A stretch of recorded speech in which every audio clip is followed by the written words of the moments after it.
आमच्या YouTube चॅनलमध्ये आपल्या सर्वांचं स्वागत. थोड्याच दिवस आधी आम्ही रेकी विषयी एक व्हिडिओ अपलोड केला.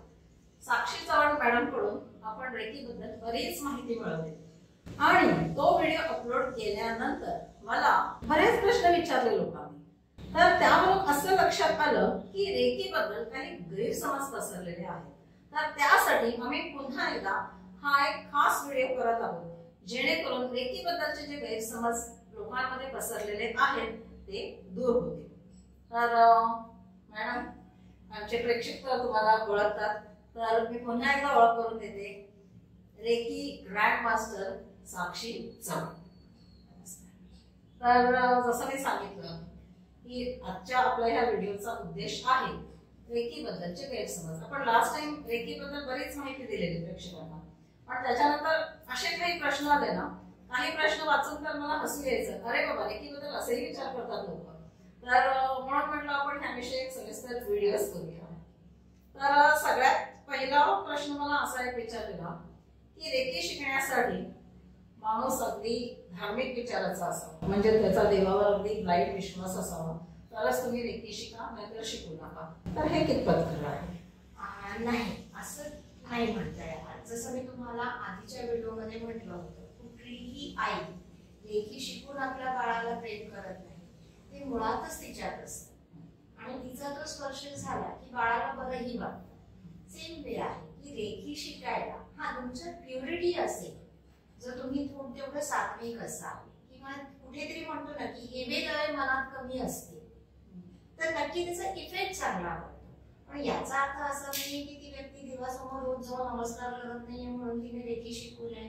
नाहीये, एखाद्याला नाही वेळ मिळत बाबा अर्धा तास बसून पूजा करायला, बट इट डझंट मीन की त्याच्या मनामध्ये श्रद्धा नाहीये किंवा तो प्युअर नाही आहे. सो रेकीला असं नाहीये की अगदी धार्मिकच माणूस हवा नाही. तो धार्मिक असेल तर त्याला रिझल्ट जास्त चांगले. हो, हा फरक आहे त्याच्यात. पण रेकी कोणी आता तर मेडिकली अल्टरनेटिव्ह सायन्स म्हणून याचा उपयोग केला जातो. सो डॉक्टर्स पण आता रेकी शिकायला लागले की तो कामनेस यावा, ते अफर्मेशन्स यावे. आता डॉक्टरांना वेळ आहे का? त्यांनी आपल्या आधी पेशंटला बघतील का देवासमोर जाऊन उभे राहतील? कारण मुळात पेशंटलाच डॉक्टर देव असतो. सो डॉक्टर हे बघणार की मी आधी पेशंटला बघतो आणि मग नमस्कार करतो, पण तो प्युअर आहे. So there reiki will work. तिथे वर्क होते. म्हणजे अगदी माणूस नास्तिक असेल तर तोही रेकी शिकू शकतो. नक्की. कधी कधी तर असं वाटतं ना की एखाद्या नास्तिकानेच रेकी शिकावी, ती युनिव्हर्सल एनर्जी घ्यायला त्याने शिकावं, त्याच्यावरती वर्कआउट करावं. मी ती सुरुवातीला त्याला मिळणार नाही, पण म्हणतो ना की संगत का असर. तुम्ही एकदा त्या सानिध्यात आलात, त्या प्युअर एनर्जीच्या सानिध्यात आलात की हळूहळू तुमच्यावरचं जे आवरण आहे ते कमी होत जातं आणि तुमच्यामध्ये ती ऊर्जा येते. तुमच्यात जे इनबिल्ट आहे, तुमच्या आतली जी चांगली ऊर्जा आहे ती आपोआप बाहेर येते. सो मी तर हे म्हणेल की एखाद्या नास्तिकाने फक्त कन्सिस्टन्सी ठेवावी, म्हणजे ते असं प्रूव्ह करायला उतरू नये. ते म्हणजे 4 दिन मी केलं, 4 दिन मैंने किया नहीं, कुछ रिजल्ट नहीं है, हे नाही. थोडं कन्सिस्टन्सी ठेवा आणि बघा ते रिझल्ट मिळतो त्याचा. बरं, जसं पहिल्यांदा शिकायला जायच्या आधीच हा प्रश्न असतो की आपण धार्मिक असायला पाहिजे किंवा तरच आम्ही जाऊ. आम्ही गेलो, रेकी शिकलो, त्याच्यानंतर काही कंडिशन्स असतात की नाही तुम्ही एवढा वेळ रोज पूजा करायलाच पाहिजे किंवा एवढं नामस्मरण तुमचं व्हायलाच पाहिजे. तर अशा काही कंडिशन्स घातले जातात का रेकी शिकल्यावरती? मुळात रेकी ही कंडिशन्स किंवा कॅल्क्युलेटिव्ह बेसवरती होतच नाही. तुम्ही जर कॅल्क्युलेटिव्ह बेसवरती गेला तर उलट तुम्हाला रेकी जमणार नाही, कारण तिथे मोजमाप नाहीये. 3 + 2 = 5 हे एक मापदंड आहे, हे रेकीला नाही आहे, कारण ती वैश्विक ऊर्जा आहे. तुम्ही तुमचं काही देत नाही आहात, तुम्ही युनिव्हर्स मधली जी ऊर्जा आहे, जी प्रतिकारशक्ती माणसामध्ये आतच असते, ती तुम्ही त्या युनिव्हर्स मध्ये घेऊन देता. सो इथे कॅल्क्युलेटिव्ह बेस येत नाही. आणि त्याच्यासाठी आम्ही म्हटलं ना, जसं तुम्हाला सुरुवातीला, की जर तो व्यक्ती धार्मिक असेल तर त्याला रिझल्ट लवकर येतात. जर तो मेडिटेट करत असेल तर त्याची कॉन्सन्ट्रेशन लेवल चांगली असते. कारण मुळात अफर्मेशन देताना एखाद्या व्यक्तीला ती ऊर्जा देताना आपण मेडिएटर असतो. जसं आपण म्हणतो की बाबा जर तुमची सीडी चांगली असेल तर तुम्ही वरच्या मजल्यावरती व्यवस्थित जाऊ शकता, ग्राउंड फ्लोअर वरून फर्स्ट फ्लोअरला जायला. आणि जर सीडी चांगली असेल तर तुम्ही जा. ती जर मध्ये कुठे ब्रेक असेल, चढता चढता एखादा हेवी लोड आला त्याच्यावरती ती ब्रेक होणार, ती सीडी तुटली तर तुम्ही नाही जाऊ शकत, तुम्ही तिथपर्यंत नाही पोहोचू शकत. सेम वे रेखीला आहे. मीडिएटर कॉन्सन्ट्रेट लेवलला असेल, त्याचा पॉझिटिव्हनेस त्याच्यात जास्त चांगला असेल तर तो त्या फ्रंट पर्सनला जास्त चांगलं देऊ शकतो. नाहीतर तोच त्याचे कॅल्क्युलेशन घेऊन बसले की भाजी आणायची आहे, हिशोबात बाकी आहे, त्याच्या डोक्यामध्ये कॅल्क्युलेशन असेल तर तो समोरच्याला काय ऊर्जा देणार. सो याला असं आहे की जेवढं तुम्ही मेडिटेट असाल तेवढं जास्तच, म्हणजे आपण म्हणूया बेनिफिट तेवढे मिळते. पण हार्ड अँड फास्ट रूल नाहीये की अशा व्यक्तीनेच रेकी करावी किंवा रेकी केल्यावर म्हणजे बंधन कुठलंही याच्यामध्ये टाकलं असतं. म्हणून आम्ही नेहमी म्हणत असतो की मदर्स टच, आईचा स्पर्श लक्षात ठेवा की तिच्या डोक्यात किती विचार असतात, किती काळज्या असतात, पण जेव्हा ती स्पर्श करते मदर्स टचच काही म्हणेल. एखाद्या तुम्ही वडिलांचाही स्पर्श बघा, जसं म्हणतो ना आपण एखाद्या बापाचा स्पर्शही घ्या मुलासाठी, तो कितीतरी हिशोबात असतो, पण जेव्हा त्याचं मूल त्याच्या समोर काहीतरी विचारायला येतं, आपण नेहमी म्हणतो मदर्स टच मदर्स टच, पण कुठेतरी मला असंही वाटतं की त्या वडिलांच्याही स्पर्शाचा विचार करा. नेहमी त्याचा चेहरा तुम्हाला हार्श वाटेल, पण तो जेव्हा हात खरोखर ठेवतो ना त्यातली जाणीव बघा, तेही तो स्पर्श आहे. वडील तर कुठे शिकवून येत नाही. ऑफिसमध्ये कोणाचं किती टेन्शन घेऊन आलेलं असतं कोणाला माहिती आहे. मुलांना इनफॅक्ट बायकोलाही माहित नसतं की आपल्या हस्बंडला किती त्रास झालेला आहे, पण जेव्हा मूल काहीतरी सांगायला येतं आणि तो म्हणतो ठीक आहे बाळा मी करतो तुझ्यासाठी, प्रोव्हिजन करून देतो, आणि तो डोक्यावरून हात फिरवतो आणि मूल समाधानाने निघून जातं, ते काय आहे. So it's not hard and fast.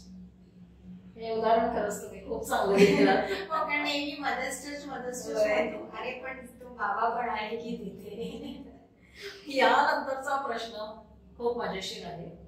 मला एकट्याने विचारलं काय हो रेकी जादू करते म्हणे, तर रेकी म्हणजे जादू असाही काही लोकांचा समज आहे, तर त्याबद्दल आपलं काय आहे? अर्धवाक्य नक्कीच करायचं आहे की रेकी म्हणजे जादू. कारण रेकीचे जे रिझल्ट्स आहेत ते असे आहेत ना की समोरच्याला वाटतं की काहीतरी हा चमत्कार आहे. त्यामुळे रेकी ही जादू आहे, बट तो रिझल्ट आहे. रिझल्ट ही कुठल्या प्रकारची जादू किंवा असं नाही आहे. आता अगोदरच्या काळी जसं आता लोक आपण म्हणतो की आपण साईबाबांचं उदाहरण घेतलं आज त्यांच्या पिक्चर्स मधून जेवढं काही लिहून ठेवलेलं आहे आपल्या ऋषी मुनींबद्दल, तिथे प्रत्येक ठिकाणी दिलेलं आहे की बाबा हाताने डोक्यावरती हात ठेवला आणि तो चेतनावस्थेत आला, जो अचेतन होता तो चेतनावस्थेत आला, कोणाला दिसत नव्हतं दिसायला लागला. अशी बरीच उदाहरणं आपल्या पुराणात आहेत. किंवा इनफॅक्ट आताच्या मॉडर्न ह्याच्यामध्ये सुद्धा रेकीचे रिझल्ट बरेच आहेत, आम्हाला स्वतःलाही आहे. सो नक्कीच तो जादुई रिझल्ट आहे, त्याच्यामध्ये असा जादू केलेला नाही. जादूगार सुद्धा काय करतो, कुठलीतरी ट्रिक वापरतो आणि मग त्या कॅप मधून एखादं फुल किंवा गॉड बाहेर उडताना दाखवतो. तो मुळात तिथे दडलेला असतो, तो फक्त ते ट्रिकने वरचं आवरण बाजूला करतो आणि त्यातल्या पक्षाला किंवा त्यातल्या फुलाला वर काढतो. सेम वे रेकी आहे. तुमच्यामधली जी प्रतिकार शक्ती आहे त्याला तो इतक्या ऊर्जा देऊन लेवलला आणतो की तुमचं तुम्ही स्वतःला हील करता, युनिवर्स तुम्हाला हेल्प करते आणि तुम्ही बरे होता.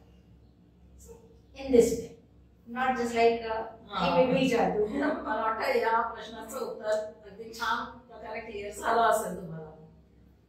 ह्यानंतरचा आणि एक प्रश्न, हळूच मला एकट्याने प्रश्न विचारलेला हा की काय हो काही लोक मला त्रास देतात, तर रेकीने आम्ही ब्लॅक मॅजिक करू शकतो का? मुळात ब्लॅक मॅजिक याचा अर्थच लोकांना कळत नाही. पहिली गोष्ट मॅजिक, जसं तुम्ही म्हणालात की जादू, मगाशी जादू शब्द वापरला, मॅजिकचा अर्थ तोच झाला. असं काही नाहीये. एखादी व्यक्ती जर तुम्हाला त्रास देते असं तुम्हाला वाटतंय ना, मुळात तुम्ही का इरिटेट होता, तुम्ही इरिटेट होऊ नका. तो त्याचं कर्म करतोय, त्याला तुम्ही आवडत नाही म्हणून तो तुमच्यासाठी काहीतरी त्रास देतोय, तुम्हाला काहीतरी तो डिवचतो आपण मराठीत म्हणतो ना त्या पद्धतीने. पण जर तुमच्याकडे तो कामनेस असेल तर तोही कंटाळतो, अरे मी किती ह्याला बोलतोय पण हा काम डाऊन आहे. त्याच्यासाठी आहे ना रेखी ब्लॅक मॅजिक किंवा असं काही करत नाही, कारण मुळात रेखी कुणाचं वाईट करतच नाही, कारण ती एक सात्विक ऊर्जा आहे, युनिव्हर्सल एनर्जी आहे, जी कधीच कोणाचं तुम्ही विचार जरी केलात ना, नाही त्याचं काम होऊ दे नको म्हणून मी रेखी त्याला पास करतो, मी ती एनर्जी त्याला पास करतो, रेखी जात नाही. कारण रेखीला माहितीये काय करायचं, आपल्याला कळत नाही, but reiki knows what to do, how to do and where to do. आपण फक्त मेडिएटर आहोत. मी नेहमी तेच म्हणते की आपण वी आर जस्ट मीडिएटर. त्या परमेश्वराला, त्या अननोन शक्तीला माहिती आहे, त्या रेखीला माहिती आहे, त्या ऊर्जेला माहिती आहे की मला कुठे जायचंय, कधी जायचंय, इनफॅक्ट किती जायचंय. ती ओव्हरडोस पण करत नाही आणि अंडरडोस पण करत नाही, जेवढी कमी तेवढीच देते ती. म्हणजे रेकी कधीही कोणाचंही वाईट करू शकत नाही. रेकीचे रिझल्ट नेहमी पॉझिटिव्हच मिळणार तुम्हाला. हा, त्या रिझल्ट्स मध्ये व्हेरिएशन येऊ शकतात. That depends upon the healer. तुमचा कोण व्हेरिएटर आहे, कोण हीलर आहे, त्याच्यावरती ते डिपेंड करू शकतं. अँड इनफॅक्ट 100% म्हणजे कसं होतं की कधी कधी समोरची व्यक्ती जर जास्त नेगेटिव्ह असेल, जास्त डाऊन असेल, तर म्हणतो ना आपण की खड्डा खूप खोल असेल तर तो भरायला वेळ लागतो, तो कमी असेल तर पटकन भरला जातो. सो जेवढं तुमचं डिझीज डीप असेल तेवढा त्याला वेळ लागतो. हीलरचं जर मेडिटेटिव्हनेस जास्त असेल, त्याच्याकडे ती ताकद जास्त असेल, समोरच्याला अफर्मेशन घेऊन द्यायला जास्त प्रमाणात, तर ते लवकर करतो. याच्यावरती म्हणजे रिझल्ट मिळणार, लवकर किंवा उशिरा रिझल्ट मिळणार. पण जसा आपण हा प्रश्न जो होता की वाईट कुठलाही, निगेटिव्ह रिझल्ट कुठलाही कधीच मिळणार, कधीच होत नाही. आजकालच्या बिझी लाईफ मध्ये लोक असं म्हणतात की नाही बाबा, जे काही शिकावं ते ज्यांच्याकडे रिकामा वेळ आहे त्यांनी शिकावं, मला तर आज 1 मिनिटाची पण फुरसत नाही. तर असाही एक गैरसमज आहे की ज्यांच्याकडे थोडा निवांत वेळ आहे त्यांनीच रेकी शिकावी, बिझी माणसाने त्याचा विचारही करू नये. तर ह्याबद्दल तुम्ही काय सांगाल? या बाबतीत मी हे म्हणेल की ज्याच्याकडे रिकामा वेळ आहे ठीक आहे, त्याने तर शिकावं, कारण त्याच्याकडे वेळ आहे, तो त्याला प्रॅक्टिसला वेळ चांगला मिळतो, मेडिटेशनला वेळ चांगला मिळतो, बरोबर आहे. पण जो बिझी आहे ना त्याने आधी शिकावं. याचं रिझन हे आहे ना की तुमच्या बिझी शेड्यूल मध्ये तुम्ही इतकं हेक्टिक करून घेता स्वतःला, इतके गुंतवून ठेवता की तुम्हाला स्वतःसाठी विचार करायला वेळ मिळत नाहीये. तुम्ही एवढे फ्रस्ट्रेट होऊन जाता दिवसभरच्या कामामध्ये की तुम्हालाच कळत नाही की त्याचा त्रास आपल्या हेल्थ वरती किती होतो. तुम्ही फक्त पळताय घड्याळाच्या काट्याबरोबर. 9 वाजले, मास्टर साईन करायचंय, पंच करायचंय, 9 पास झाले, महिन्याचे 3 जर लेट झाले तर एक पगार 1 दिवसाचा कट होईल, नाही गेलो तर हाफ डे कट होईल. अरे ठीक आहे, ह्या सगळ्यामध्ये तुम्ही कुठे आहात, तुमचं हेल्थ कुठे आहे? तुम्ही असाल, तुमचं हेल्थ असेल तर तो घड्याळाचा काटा आहे, तर ते ऑफिस आहे, तर मग तो पैसा आहे, सगळं आहे. सो मी हे इन्सिस्ट करेन की जो बिझी आहे त्याने त्यातल्या त्यात वेळ काढून सुरुवातीला थोडंसं रेखी शिका. रेखी तुम्हाला म्हणत की तुम्ही तासनतास माझ्यासाठी मेडिटेट करा, पण थोडंसं शिका. रोजची 10 मिनिटं आपण काढू शकतो स्वतःसाठी, तर रोजची 10 मिनिटं तुम्ही प्रॅक्टिस करा. रोजचे 10 मिनिटं एक सेल्फ अफर्मेशन घ्या आणि मग थोड्या दिवसांनी तो रिझल्ट बघा. शिकायला 1 दिवस काढायला काय हरकत आहे? असा विचार करायचा की चलो बाबा आजही मी कामावरती गेलो, 1 दिवस एक्स्ट्रा लागला मला, मे बी इथे पगार मिळणार नाही बट लाईफचं सॅटिस्फॅक्शन मिळेल. जो कामनेस मिळेल ना तो इथे जास्त मिळेल. सो बिझी माणसाने तर आधी शिकावं ह्या गोष्टीला. म्हणजे मला वाटतं रेकी शिकल्यावरती जे 24 आवर्स आपल्याला वाटतं की आपण सतत बिझी आहोत, तर मला वाटतं ते 24 आवर्स आपण जास्त इफेक्टिव्ह यूज करू शकतो. कारण की 5 मिनिटाची रेखी किंवा आपण असं म्हणू शकतो की 24 तासातले जर तुम्ही 5 मिनिटं दिली तर किती तुमच्याकडे नाही म्हटलं तरी 23 तास आणि वरची जवळजवळ 55 मिनिट्स तुमचे असतात तुमच्याकडे. ते जे आहेत ना ते 5 मिनिटाची रेखी तुम्हाला तेवढं काम करायला ऊर्जा देऊन जाते आणि करून बघावं ते प्रत्येकाने. हा माझा स्वतःचा पर्सनल अनुभव आहे. बरं, त्याच्यानंतर आहे एक प्रश्न, तो अगदी नियमांचा. बऱ्याच जणांना वाटतं की रेखीसाठी अनेक नियम, म्हणजे अमुकच कपडे घालावेत, ह्याच रंगाचे घालावेत, त्याच जागी बसून एका जागी बसूनच रोज करावी किंवा ह्या वेळेतच करावी, तर अशा ह्या ज्या रेस्ट्रिक्शन्स विषयी किंवा ह्या गैरसमजाविषयी आपण काय सांगाल? नाही, असं नाहीये की रेखी आहे, करेक्ट आहे, काही अंशी बरोबरही आहे. कारण जसं आपण म्हणतो ना, आपण जर आपण व्यवस्थित नीटनेटकं राहिलो तर कसं वाटतं, आपलंच आपल्याला बरं वाटतं. आपण सकाळ सकाळ जेव्हा उठतो तेव्हा स्वतःला आपल्याला आवडतं. पण तेच तुम्ही आंघोळ करून आल्यानंतर जसं तुम्ही स्वतःला बघितल्यावरती तुम्हाला बरं वाटतं. तसंच रेखीमध्ये आहे की जनरली आपण काय प्रेफर करतो की नीटनेटकं असणं, क्लिनलीनेस असणं, हे खूप आपल्याला बरं वाटतं. त्याच्यामध्ये काम करायला डबल एनर्जी येते. सो सेम वे रेखीमध्ये आहे. जसं आपण जनरली एखाद्याने काळे कपडे घातलेले बघितले तर आपलंच माइंड कसं होतं, काळा रंग आहे काय, सणाला कोणी काळं घातलं तर कसा विचार येतो. कारण काळा जो रंग आहे तो पॉझिटिव्हला तेवढा ऍब्झॉर्ब करत नाही. म्हणून जनरली ब्राईट कपडे, व्हाईट किंवा लाईट कलर असू दे, एक ब्राईट म्हणतो ना आपण, त्याच्यामध्ये व्हाईटनेस आहे, ब्ल्यू शेड आहे, पिंक शेड, असे काही जे शेड्स आहेत ते प्रेफर केले जातात की जिथे पॉझिटिव्ह अफर्मेशन जे आहे ते जास्त चांगल्या प्रमाणात ऍब्झॉर्ब व्हावं. सो हा एक नियम आहे रेखीला. आम्ही शक्यतो इन्सिस्ट करतो की बाबा तुम्ही जरा ह्या रंगाचे कपडे घाला. बट एखादा आता आलाच काळा घालून तर म्हणून आम्ही त्याला परत नाही पाठवत, त्याला थोडा वेळ लागतो. अदरवाईज मग आम्ही काहीतरी ऑप्शन करतो की चलो बाबा एखादा काहीतरी पांढरा कपडा त्याच्या अंगावरती घाला तुम्ही आणि मग त्याला तुम्ही हिलिंग द्या. पण हा हे मॅटर करतं. आता जर तुम्ही एखाद्या स्वच्छ जागेत बसला तर तुम्हाला बरं वाटतं. जर आपण कुठेतरी पसारा आहे, बरीच अडगळ आहे, तिथे जाऊन जर बसलो तर आधी हा विचार पडतो की बाबा ह्याच्याच घरात अडगळ आहे, हा मला काय पॉझिटिव्ह देणार. So that place should be neat and clean. दुसरी गोष्ट, रेखी घ्यायला येणारी जी व्यक्ती असते, ज्याला ते अफर्मेशन हवे असतात, त्याला देणारी व्यक्ती जर विथ स्माइल देईल तर ते जास्त इफेक्टिव्ह होतं. जसं आपण एखादा डॉक्टर माहिती आपला नेहमी आवडीचा असतो, कारण का तर त्याचं बोलणं छान असतं. अर्धा आजार तर तिथेच बरा वाटतो त्याच्याकडे गेल्यावरती. आपण दुसऱ्याला तास लागतो त्याच्याकडे नंबर लावून, पण तिथेच बसतो का तर नाही, जो प्रेझेंटेशन आहे, त्याची जी पद्धत आहे, तो जे समजून घेतो आपल्याला, तिथे आपल्याला बरं वाटतं. सो हा एक नियम आहे. It's not hard and fast, but जर तुम्ही करत असाल तर तुम्हाला रिझल्ट चांगले मिळतात. कारण पॉझिटिव्ह एन्व्हायरमेंट जेवढं चांगलं असेल तेवढे त्याचे रिझल्ट फास्ट असतात. बाकी डिस्टन्सला तर आपण बघत नाही, हे सगळं आपण डायरेक्टला बघतो. डिस्टन्सला आपल्याला माहितच नसते की समोरची व्यक्ती कुठे आहे, काय आहे, ती काय करते, इनफॅक्ट हे आपण विचार करत नाही.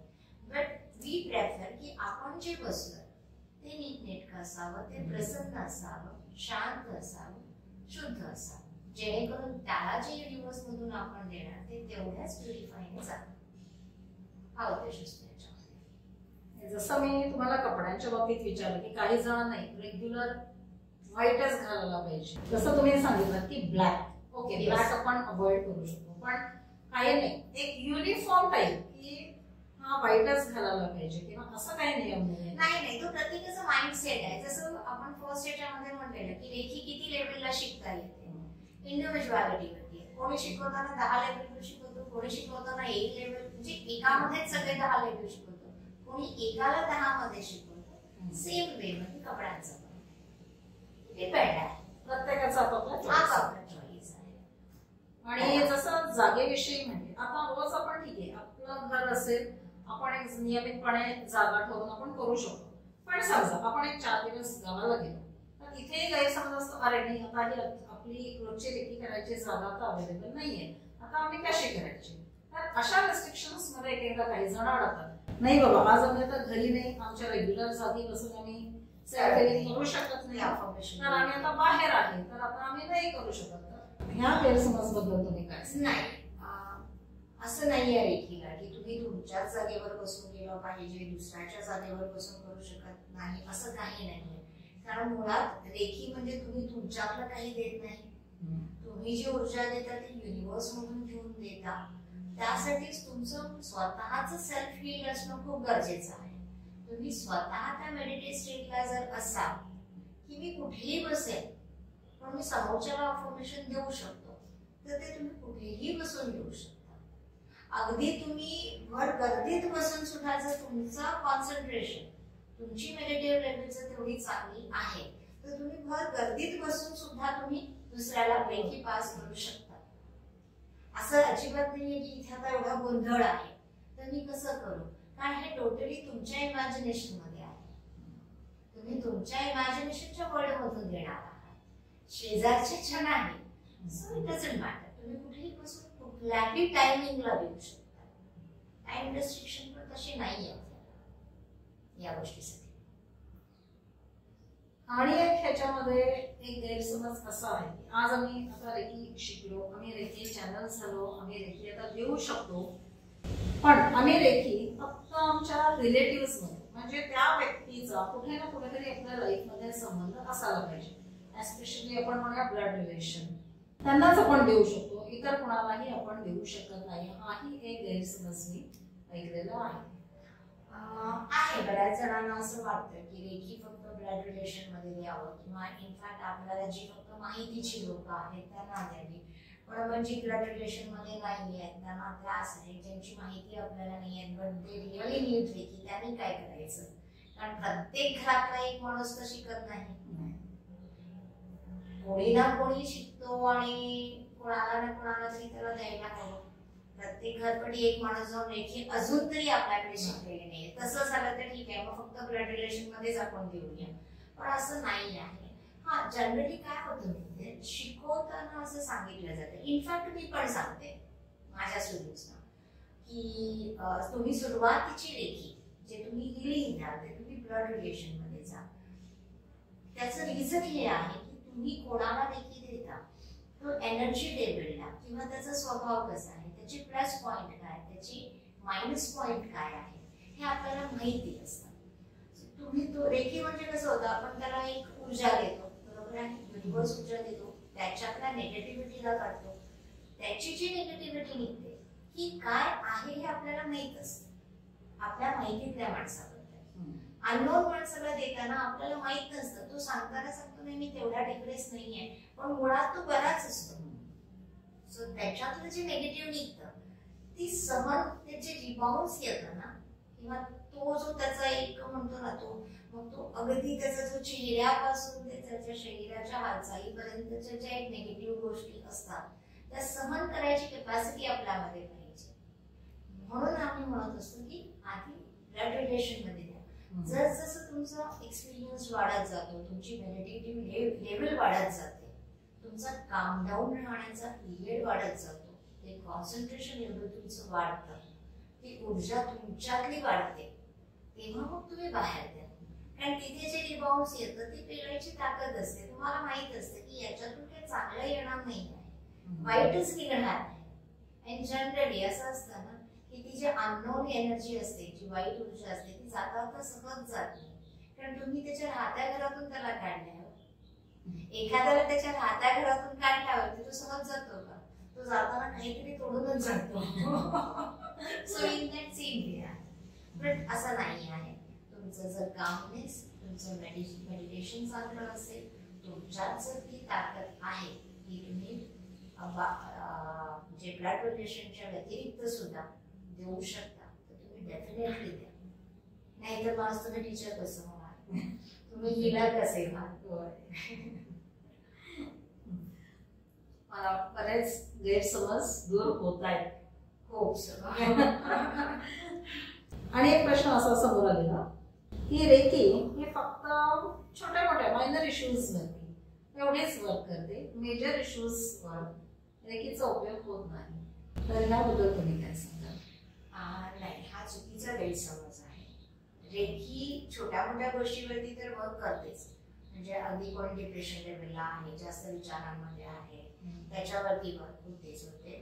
पण त्याच्या व्यतिरिक्त रेकी ही आर्थरायटिक्स पेशंटवरती वर्क होते, रेकी किडनी लेवलला वर्क होते, म्हणजे स्टोन लेवलला, किडनी स्टोन लेवलला. इनफॅक्ट रेकी बऱ्याच अंशी तुम्ही कॅन्सर पेशंटवरती स्टेजवरती आणि किलरवरती डिपेंड आहे की कॅन्सर कुठल्या स्टेजला आहे, किलरची कॅपॅसिटी काय आहे. आता परवा माझ्या एका वाचनामध्ये आलं तर न्यूयॉर्कला रॅबन कीज म्हणून एक हीलर होत्या, हिलर आहेत. मेडिकल हिलिंग म्हणून त्यांनी हिलिंग करत होत्या. त्यांचं कसं होतं की ऑपरेशन थिएटरमध्ये ओपन हार्ट सर्जरी सुरू असताना त्या ॲज अ हिलर म्हणून तिथे बसत होत्या. कशासाठी? तर त्या पेशंटला जो एक इमोशनल तो डाऊन होतो आणि तिथेच तो 50% घाबरला जाऊन तिथेच 50% तो आपलं गमावून बसतो. तर ते त्याचं होऊ नये, तो एनर्जी लेवलला स्टेबल राहावा. हा बाबा मला जास्त काही नाही झालेलं आहे ही भावना त्याच्यात, कारण ऑपरेशन थिएटरमध्ये कोणाला येत नाही, पण त्या हिलरला तिथे त्या बसून त्यांनी ते वर्कआउट केलेलं आहे आणि ते ऑपरेशन जास्त सक्सेस झालेलं आहे. आणि हे मी उगाच सांगत नाही. इनफॅक्ट मला वेळ मिळाला तर मी नक्कीच तुम्हाला ते फॉरवर्ड करते, त्यांचं नाव आणि जे बुक आहे ते. हवं तर तुम्ही तुमच्या प्रेक्षकांना पण सांगू शकता की त्यांनी त्यांचे एक्सपिरियन्स त्याच्यावर केलेले आहेत ते, की ओपन हार्ट सर्जरीला त्या हिलरला तिथे बसवलं जाते का तर पेशंटने नर्वस होऊ नये, डाऊन होऊ नये, त्याला वाटावं की माझं काहीतरी सपोर्ट सिस्टम आहे तिथे आणि मला तेवढं काही जास्त झालेलं नाही. ही जी भावना आतमधून यायची असते त्याच्यासाठी पण वर्कआउट होते. त्यामुळे रेखीचं असं नाहीये की ती फक्त कुठेतरी थोडंसं दुखलं आणि त्याला हात लावून प्रेस केला की हा ते बरं झालं नाही. हाताचे सारखे पण पेशंट्स असतात की ज्याच्यावरती वर्कआउट होते.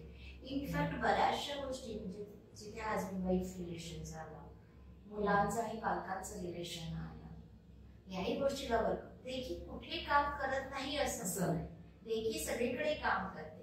फक्त त्याला एक स्पेसिफिक वेळ द्यावा लागतो आणि त्या मीडिएटरचं तेवढं म्हणतो ना आपण की त्याच्यामध्ये पण ती तेवढी ऊर्जा असायला हवी स्वतःमध्ये की तो काहीतरी युनिव्हर्स घेऊन समोरच्याला देऊ शकतो.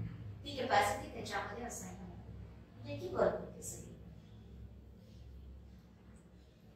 एक शेवटचा डाऊट, रेकी फक्त माणसांवरती वर्क होते म्हणजे ह्युमन बिंग असा एक समज आहे. हा समज कितपत खरा कितपत खोटा? नाही, जसं मी तुम्हाला म्हटलं की रेखी ही कॅल्क्युलेटिव्ह नाही, त्याला कॅल्क्युलेशन नाही की ती 5 ग्राम द्या, 10 ग्राम द्या, 1 किलो द्या, 2 किलो द्या, नाही. ती फक्त एक एनर्जी लेवल आहे, ती ऊर्जा आहे जी फ्लो होत असते. त्यामुळे रेखीला माणूस आहे, वनस्पती आहे, प्राणी आहे हे मॅटर करत नाही. ते कुठल्याही लिव्हिंगवरती वर्क करतात. तुम्ही एखाद्या प्राण्याला, तुम्ही तुमच्या घरी जर प्राणी घरातला असू दे किंवा कुठलाही प्राणी असू दे, जर त्याला काही त्रास होत असेल आणि तुम्ही त्याला इन्फॉर्मेशन द्या, बघा तिथे ते वर्क होतं.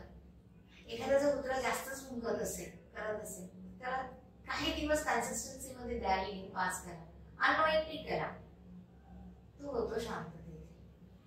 तुम्ही तुमच्या जसं आपण म्हणतो की फुलं, निसर्ग बोलतो, ती ताकद तुमच्यात पाहिजे की तो काय सांगायचंय निसर्गाला, त्या फुलाला, त्या पानाला काय सांगायचं हे समजायची ताकद जर तुमच्यात असेल ना, तर निसर्ग काय बोलतो हे तुम्ही डेफिनेटली ऐकू शकता. त्यामुळे तुम्ही जर तुमच्या घरामध्ये जर कुंड्या असतील किंवा तुमचं गार्डन असेल, तुम्ही रेखी शिकल्यानंतर ते अफर्मेशन्स वापरून बघा आणि एक 15 दिवसांनी, महिन्याने त्याचा इफेक्ट बघा. आधीची तुमची बाग आणि नंतरची बाग याच्यामध्ये फरक मिळतो तुम्हाला आणि ते वर्क होतं. आपण ते करून बघायला पाहिजे. 4 दिवसांनी नाही, थोडी कन्सिस्टन्सी द्यावी लागते त्या गोष्टीला, पण वर्क होतं. हा ऍक्च्युअली मला प्रश्न विचारलेला आहे त्याने की रेकी फक्त ह्युमन बिंग्सवरच वर्क होते का? उत्तर तर आता मिळालेलंच आहे, पण मी जाता जाता एक एक्झाम्पल शेअर करू इच्छिते. अगदी कालच एक कॉलमध्ये, म्हणजे माझी बहीण पण रेकी शिकलेली आहे, तर तिने मला एक एक्झाम्पल सांगितलं की तिच्याकडे एक पेट डॉग आहे. तर तिला काहीतरी डायजेशनचा प्रॉब्लेम होता आणि ती एक अशी विचित्र आवाजामध्ये रडायची, ओरडायची. तर तिने 2 दिवस तिला जसं जमेल तसं हील केलं आणि तिचा 2 दिवसात त्या पेट डॉगीचा प्रॉब्लेम आहे तो सॉल्व्ह झाला. जसं आता तुम्ही म्हणालात ना, एक एक्झाम्पल मी पण तुम्हाला देऊ इच्छिते की मला वाटतं मोर दॅन 6 मंथ्स झाले असतील या गोष्टीला.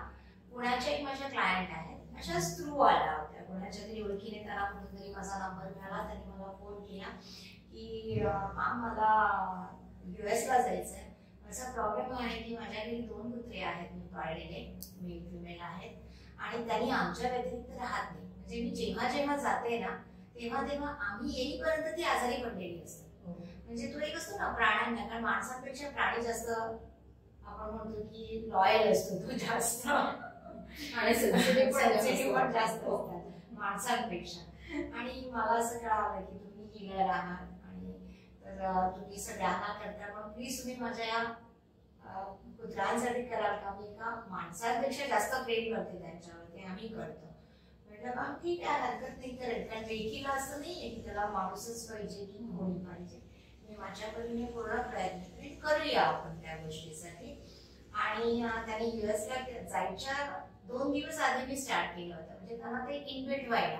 आणि त्यांच्या कुत्र्याची काय सवय होती की त्यांचं पॅकिंग स्टार्ट झालं ना की ते लोक हळूहळू जेवण सोडायचे. म्हणजे त्यांना माहिती होतं की आता ही बॅग पॅक करायला लागलं म्हणजे ही कुठेतरी चालली आहे आणि आपण आता फक्त घरी राहणार.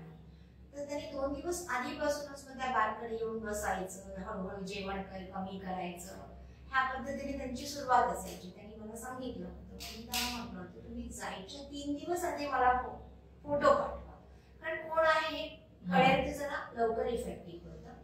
सो बिफोर 3 डेज मी त्याला स्टार्ट केलं.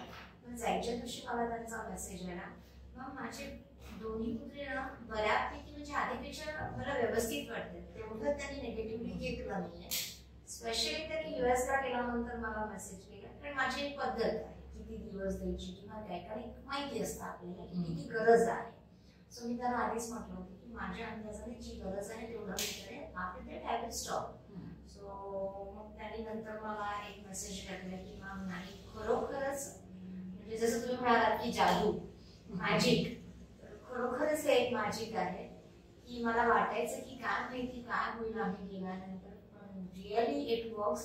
की माझी दोन्ही कुत्री व्यवस्थित आहेत, त्यांनी कुठलाही प्रकारचा अन्न सोडलेला नाहीये की ती एका जागी बसून राहिली आहे. जिथे आम्ही नेहमी असतो तिथे जाऊन ती चेहरा अगदी लहान बाळासारखा करून बसायचं असं काही नाहीये, ती मस्त मजेत आहे.